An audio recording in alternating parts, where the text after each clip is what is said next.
Ladies and gentlemen, you may know him as Steve from Full or Fuller House, but many of us and the people gathered here today know him as Aladdin. Scott Weinger, everybody. Scott, thank you so much for coming out here. It's my pleasure. I love street food cinema. I think it's awesome. We couldn't agree with you more. You got food in you? Yeah. I've got food. Everybody who watches my show knows I love food. Yeah, yeah. And this is one of my favorite movies. Excellent. As coincidentally. So we just got to get right into the meat. I was talking about this. This was Aladdin was part of one of the greatest streaks in perhaps modern film history, the 90s and the late 80s of cartoons. How did you first come to this project? How were you even introduced to it? Well, you know, I was very lucky because I didn't know anything about it. I was working as a kid actor on a TV show before Full House. And my mom said, oh, you have some audition for some cartoon after work today. And I didn't think it was a big deal. And thank goodness I didn't think it was a big deal because otherwise I would have been nervous and done a poor job with the audition. How old were you when you auditioned? I was like maybe 15. You were 15? Yeah. Because most of us would imagine every time we hear a 15-year-old on a movie, or if you remember, you know, She's All That, all the 15-year-olds were 29, you know. Yeah, no, well, by the time the movie came out in the theaters, I was probably 17. I was 17. It took that long. It took to a couple process. Years. You know, the funny thing is I went to the audition and forgot about it. And then my show ended and I went back to Florida where I was from. Wow. And then months later they called and they said, can you put yourself on tape again? And I did with my mom, and she recorded the voice of the genie with her thick Brooklyn accent. And they said, we're not sure about Scott, but we love the mom. Maybe if Robin doesn't do the movie. Hey, you ain't never heard a friend like me. Yeah, well, because the genie's first line in the movie is oi. He goes, oi, 10,000 years. And my mom's like, every other word is oi out of her mouth. So yeah, she was... Well, mazel on the part. Very nice. Thank you. So...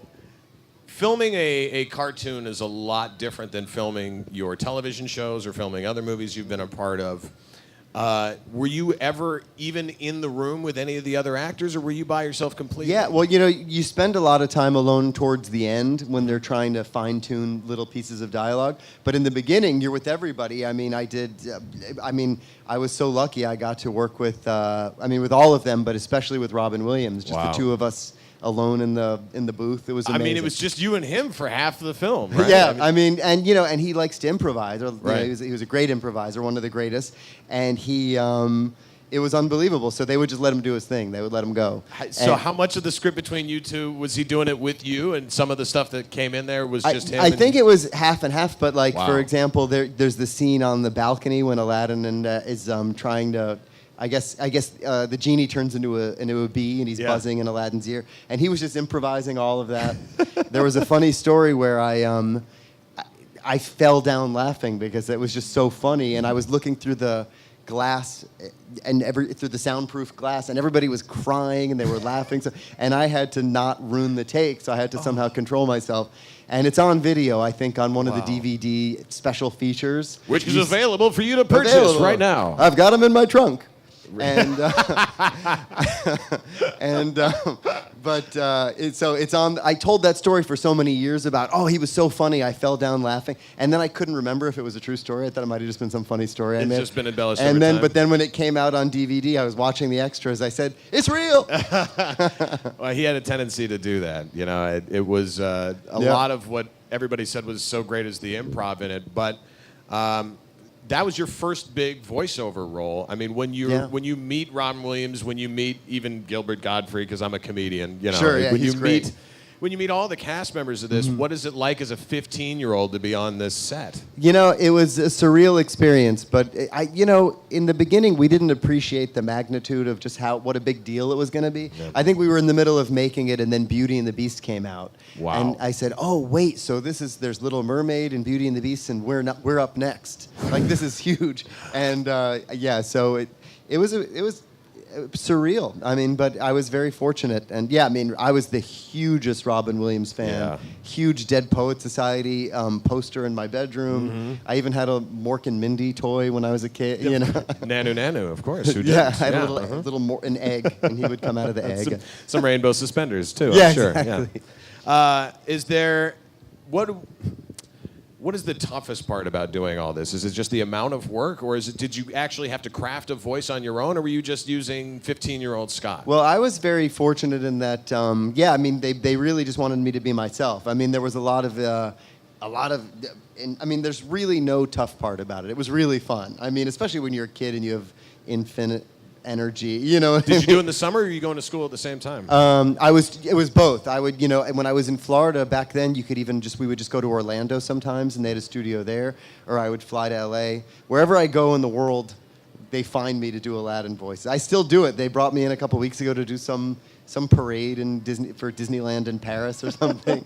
They always track me down. Yeah, you didn't have to sing for it, right? No, well, I sang only at the audition. Yeah, how was it? It didn't go so well. No. I had, as a kid actor, I learned long ago that whenever they ask you if you can do something, you just say yes. Just say yes. Yeah. Yeah, they're like, oh, can you juggle fire? And you say, of course I can. Yeah. And so they said, that was great. Can you sing? And I said, sure. Yeah. And they said, great, here's some sheet music. Yeah. So You could, I did my best. Is this in the key of Z, I think? Yeah. I'm not sure, yeah. But, Alan Menken, who's the great composer who... I just got to work with him as a writer. I'm a writer for TV shows now, and we did a show together called Gallivant, and he wrote all of our music for Gallivant, which was a really great show. Awesome. So I mean, you've worked on so many projects. I couldn't even name them all. I mean, you've done several voiceovers since. You're part of my greatest childhood TV show, Have Mercy, Full House. You have a little bit of a John Stamos vibe happening. You got really solid head of hair. Exponentially less money than John Stamos, and I have student debt, but I appreciate that. I've borrowed his haircut. You're on Fuller House now. Yeah, I'm having a good time with that. We just shot another episode last night. Excellent. We got Fuller House fans here, right? Everybody, yes? We're making season 3 right now. And see, that's how you do it. It's really fun. It's really, really fun.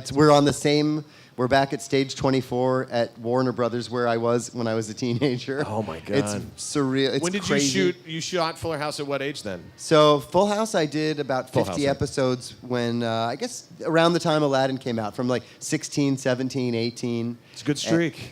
Yeah, it was a good run. And and then I who would have expected that all of a sudden the show would come back 25 years Well, later. I only wrote 300 letters to studio executives, and finally somebody listened. For it. Evidently, well, now they're doing all these reboots. There's Roseanne is coming back, Gilmore Girls came back, Will and Grace. They're bringing is the good coming ones back. Right? Yeah, a lot of the great ones shows. we should have back. Yeah, but it's really cool. I mean, it's fun now because the kids who grew up with it are parents, and they come with their kids to the tapings and stuff, and they watch it together. And it's we didn't know. Apparently, it's a very big deal. It clearly is. This is the last question I get to ask you. Do you get recognized more as Steve or Aladdin?